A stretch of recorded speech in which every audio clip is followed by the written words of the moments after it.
Here we're trying to solve and write a solution in integral notation of this rational inequality.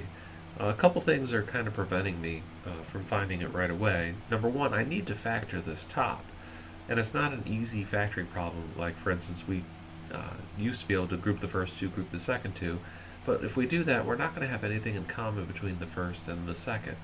So here we're going to have to do rational root theorem to find all the possible roots, then factor it, and then we're going to solve the inequality. And this one shouldn't be too hard. Over here to the side, a sub 0 over a sub n. A sub 0 is 12, a sub n, nicely enough, is just plain old 1. So all we have to worry about are the factors of 12. So we're going to be looking at plus or minus 1, 2, 3, 4, 6, and 12.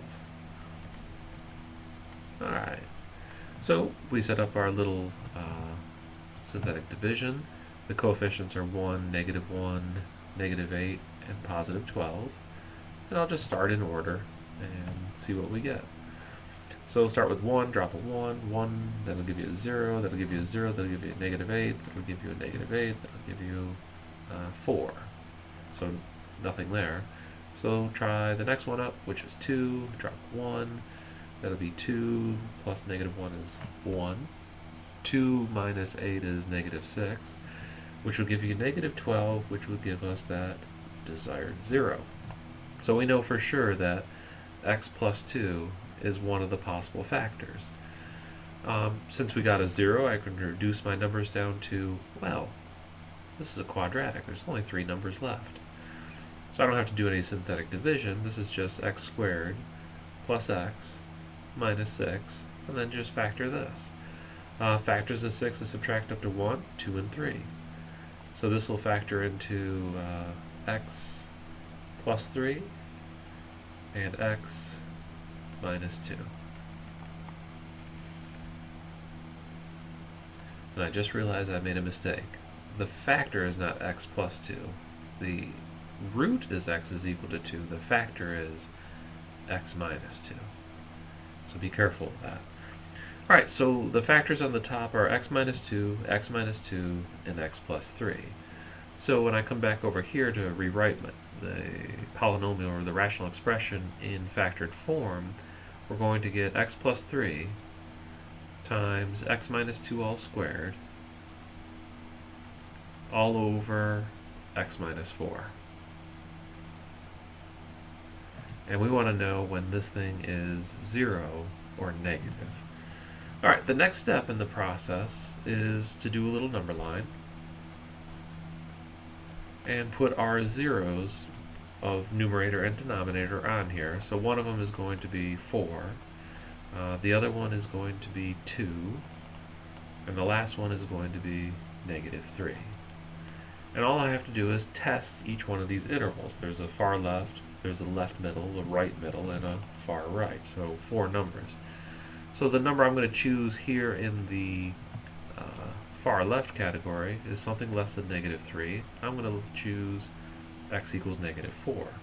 And I want to plug it into each one of these factors and see what happens. If I plug it into this first one, it's going to give me a negative.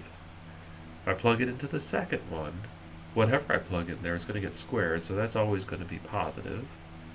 And if I plug in negative 4 down here, it's going to give me a negative.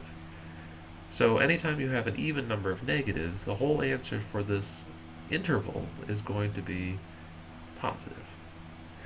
Alright, and then pick a number between negative 3 and positive 2. The easiest one there would be x equals 0. And then just start plugging it into each one of the factors. Here it's going to give you a positive. Here, no matter what you plug in, it's going to be positive because you're squaring it. And if you plug it in the bottom, it's going to be negative. So positive, positive, negative is just going to give us a big negative. For all the answers between negative 3, or all the values between negative 3 and 2, they'll always give us a negative solution here. Alright, and then let's try something between 2 and 4. A nice integer is in there, 3. And then start plugging it in. If I plug it into the first one, it'll be positive. No matter what you plug into the second one, it stays positive. All divided by, if I plug it in here, it gives me a negative. So every number on this interval will give us a negative for that expression. And then lastly, something to the far right, bigger than 4, let's say 5. And if I plug it in there, it'll be positive. Whatever I plug in there will be positive. 5 minus 4 is definitely positive. So we're going to get 3 positive factors, and obviously that'll just be all positive. So the intervals that will solve this inequality is anything that is less than or equal to 0. Be careful, x cannot equal 4, which means that it has to be negative. So we're talking about every number between negative 3 and positive 4. But remember, can't be 4.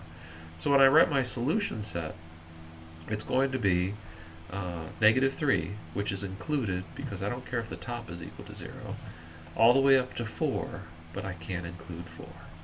And that's a solution to this problem.